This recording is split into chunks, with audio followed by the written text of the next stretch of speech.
এবারে কিন্তু দারুণ সুখবর, ঐতিহাসিক রায় বেরিয়ে এলো। বিচারপতি অমৃতা সিনহা কিন্তু রাস্তা খুলে দিলেন। হ্যাঁ, কেন্দ্রীয় হারেই ডিএ পাওয়া যাবে, রাস্তা গেল খুলে। দারুণ বড় সুখবর। বন্ধুরা মন দিয়ে ভিডিওটি দেখবেন এবং সবাইকে শেয়ার করে দেবেন যাতে সুখবরটি সবাই নিতে পারে।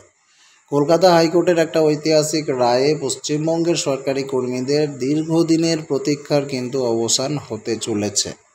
ষষ্ঠ বেতন কমিশনের সুপারিশ সংক্রান্ত রিপোর্টটা অবিলম্বে প্রকাশ করার জন্য রাজ্য সরকারকে নির্দেশ দিয়েছেন বিচারপতি অমৃতা সিনহা।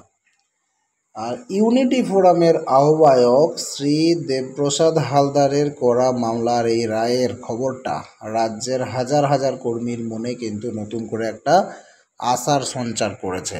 দীর্ঘদিন ধরে আন্দোলন করে করে করে করে কোনো ফল হয়নি, কিন্তু মামলায় মোটামুটি ফল হয়তো হয়ে যাচ্ছে।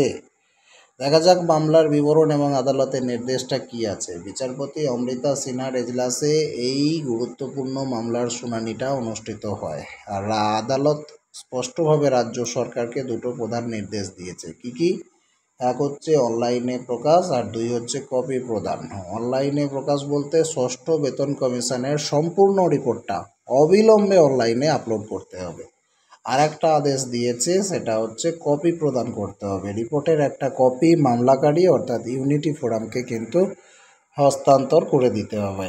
আদালত আরও মন্তব্য করেছে যে এই ধরনের গুরুত্বপূর্ণ একটা নথি এতদিন ধরে অপ্রকাশিত রাখা শুধু অনুচিতই নয়, বরং কর্মীদের প্রতি এক ধরনের অবিচার করা হয়েছে। শ্রী দেবপ্রসাদ হালদার জানিয়েছেন যে প্রায় এক দশক ধরে রাজ্যের কর্মীরা এই রিপোর্টের জন্য অপেক্ষা করছেন। তাদের মতে এই রিপোর্টে কর্মীদের মহার্ঘ ভাতা বা ডিএ এবং বাড়ি ভাড়া ভাতা বা হাউস রেন্ট অ্যালাউন্স, যাকে আমরা এইচআরএ বলি, এই সংক্রান্ত গুরুত্বপূর্ণ তথ্য রয়েছে যা আর্থিক অধিকারের সঙ্গে জড়িত। ইউনিটি ফোরামের পক্ষ থেকে একাধিকবার আবেদন করা সত্ত্বেও রাজ্য সরকার কিন্তু রিপোর্ট প্রকাশে গড়িমসি করে গেছে। তারা শেষ পর্যন্ত আদালতের দ্বারস্থ হতে বাধ্য হয়েছে। এই আইনি লড়াইকে ইউনিটি ফোরাম তাদের একটা নৈতিক জয় হিসেবেই কিন্তু দেখছে। এবার দেখুন রাজ্য সরকারের অবস্থানটা কীরকম হয়ে রয়েছে। শুনানিতে রাজ্য সরকারের আইনজীবী জানিয়েছেন যে আদালতের নির্দেশ পেলেই তারা রিপোর্ট প্রকাশ করতে প্রস্তুত। মামলার পরবর্তী শুনানি আগামী 1 জুলাই ধার্য করা হয়েছে। এই রায়ের ফলে এখন সব নজর রাজ্য সরকারের পরবর্তী পদক্ষেপের দিকে।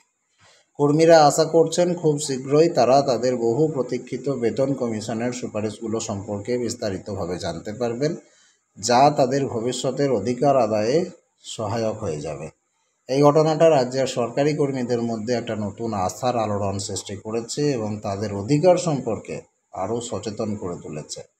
বন্ধুরা, দুটো যে প্রধান নির্দেশ কোর্ট দিয়েছে বিচারপতি অমৃতা সিনহা, সেই নির্দেশগুলো কিন্তু একটা প্রবল আশার আলো কিন্তু সঞ্চার করছে। অনলাইনে প্রকাশ করতে হবে ষষ্ঠ বেতন কমিশনের সম্পূর্ণ রিপোর্ট এবং সেটাও অবিলম্বে।